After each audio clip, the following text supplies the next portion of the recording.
Orient ini adalah ponakan dari Seiko. Jadi Seiko itu kan bisa dibilang Rolexnya Asia lah.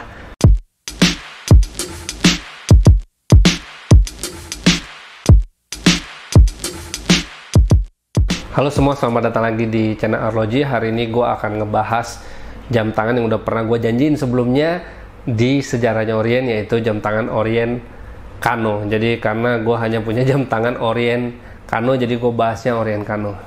Nah, jam tangan ini adalah jam tangan yang sekilas itu mirip banget sama Tudor Black Bay. Jadi kalau Tudor ini bisa dibilang adiknya Rolex, kalau Orient ini adalah ponakan dari Seiko. Jadi Seiko itu kan bisa dibilang Rolexnya Asia lah. Nah, dia juga niru sama adiknya juga dari Rolex.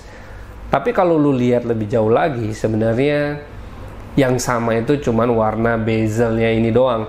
Nah, sisanya dialnya dan segalanya itu sebenarnya nggak sama-sama banget. Ada yang sebut jam tangan ini adalah Orient Ray 3, ada juga yang sebut ini adalah Orient Mako 2 XL, yaitu Mako yang ukurannya lebih besar yang dibuat di Brasil, karena ada dua pabrik di Amerika Selatan itu bikin jam yang lebih besar untuk memenuhi keinginan dari pasar Amerika yang lebih suka jam tangan punya case yang lebih besar. Nah, sekedar mengingatkan bahwa sebutan Orient, Mako, Orient Ray atau Kano itu sebenarnya bukan nama resmi dari pabrikan Orient sendiri. Ini adalah sebutan oleh fansnya jam tangan Orient ini. Jadi Orient ini sebenarnya punya fans yang cukup lumayan. Gue sendiri pernah ngadirin pertemuannya di salah satu cafe di Sudirman. Ternyata fansnya dari Orient ini cukup militan juga. Nah, mereka ada tersebar di seluruh dunia.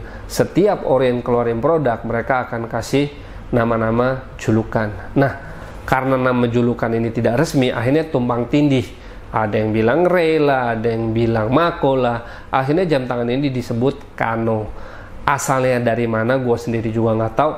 Please, kalau kalian tahu Kano itu artinya apa, silakan tulis di kolom komentar. Karena gue gak tahu ini alasannya apa. Oke, sekarang kita review jam tangan ini. Nah, ini logo dari Orient. Logo Orient ini seperti dua singa megang huruf O, terus atasnya itu seperti crown ya, kayak lambang Pertamina atau lambang Newcastle gitu kalau lu inget. Diameter dari jam ini 44 mm, tepatnya sih 43,6 mm ya, tapi apa artinya lah 0,4 mm. Tebalnya sendiri ini 13 mm, finishingnya ini polish semua. Lug to lugnya itu 50 mm, lug widthnya sendiri ini 22 mm, dan strapnya itu nggak tapered ya, jadi 22 mm kayak mengecil dikit, jadi 21 mm. Case nya dari stainless steel, kristalnya ini mineral, terus bezelnya ini 120 klik unidirectional, standarnya diver. Terus warna dari bezelnya ini burgundy ya, jadi burgundy ini kayak merah marun gitu. Nah, ini yang bikin dia terlihat seperti Tudor Black Bay yang gue suka juga. Dan yang gue suka adalah warnanya itu matte, jadi nggak terlalu shiny, nggak seperti seramik, punya kesan lebih sederhana, terus juga lebih klasik. Suaranya enak, muternya halus, bahkan menurut gue lebih solid daripada SKX 009. Cuman kelemahannya, sebagai jam tangan diver seharusnya segitiga ini ada luminasinya. Nah, dia nggak ada. Itu yang membuat dia mungkin nggak ISO juga.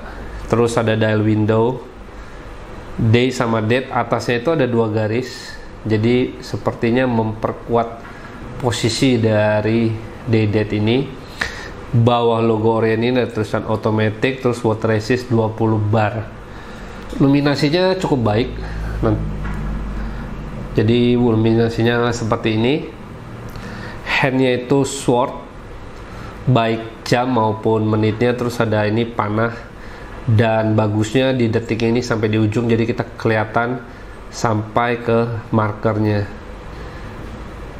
Ini yang ngebedain dia sama Tudor. Kalau Tudor kan dia punya ciri khas sendiri buat jarum menit sama detiknya. Kalibernya ini F692 in-house, jadi ini adalah buatan dari in-house Orient sendiri, dan ini udah manual winding. Jadi kalau mau manual winding, screw down crownnya, terus juga ada crown guardnya. Jadi pada saat lo buka, lo akan winding dia. Nah, atau pada saat lo mau setting, dia hacking, detiknya udah berhenti. Ini yang menurut gua lebih baik daripada SKX 009. Oke, kemudian kita lihat case-nya. Ini semuanya dia full polish. Untuk gerigi-geriginya juga rapi. Terkadang kalau dibandingkan SKX ini kesannya memang lebih rapi. Terus juga kita lihat case belakangnya, ada tulisan stainless steel, terus movement Japan, ada F692, terus kodenya. Nah, menariknya ini ada tulisan Epson nih. Jadi Orient karena dia induk perusahaannya adalah Seiko Epson. Nah, ada tulisan Epsonnya. Ini yang membuat kadang-kadang rancu gitu, seolah-olah ini adalah jam tangan yang bisa buat ngeprint. Nah, dia juga punya logo lain, yaitu logo dua lumba-lumba. Nah, ini ada di tengah-tengah dari case-nya, jadi di grafir gitulah. Kemudian kita lihat crown yang tadi, ada logo dari Orient. Nah, ini yang nggak ada di Seiko SKX. Nah, kita masuk ke laknya. Laknya tadi 22 mm, dan entah ya, mungkin ada yang suka sama gelombang, pola gelombang gini. Ini juga rubber strap yang ada di SKX beberapa Seiko, dan gue termasuk yang tidak terlalu favorit sama pola gelombang ini.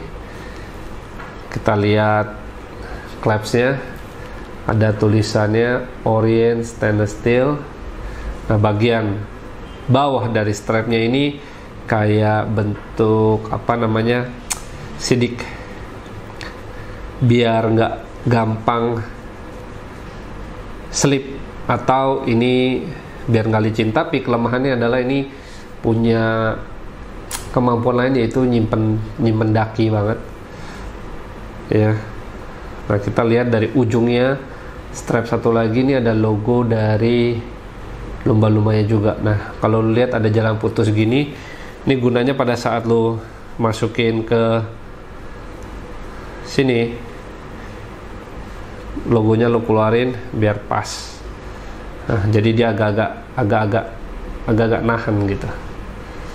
Nah, walaupun ukurannya sebenarnya cukup besar, 44 mm, yang mana ukurannya ini bisa dibilang sama kayak Panerai, tapi dipakainya nggak terlihat terlalu besar. Dan memang untuk akomodir orang-orang yang suka pakai jam tangan yang diameter besar, misalnya di Amerika, Orient kadang keluarin edisi yang lebih besar, mana kadang-kadang ini disebut Mako 2 XL. Bagaimanapun juga, jam tangan ini setelah dipakai di tangan, kondisinya nggak terlalu jelek. Strap gelombang yang gua nggak suka, jatuhnya juga masih bagus di tangan, dan nggak terlihat terlalu besar gitu. Gimana menurut kalian? Udah gitu aja review gua mengenai jam tangan Orient Kano. Gimana, kalian suka? Kalau kalian suka, kalian bisa beli dengan harga yang menurut gua sangat terjangkau. Silakan klik like dan jangan lupa di subscribe. Terima kasih.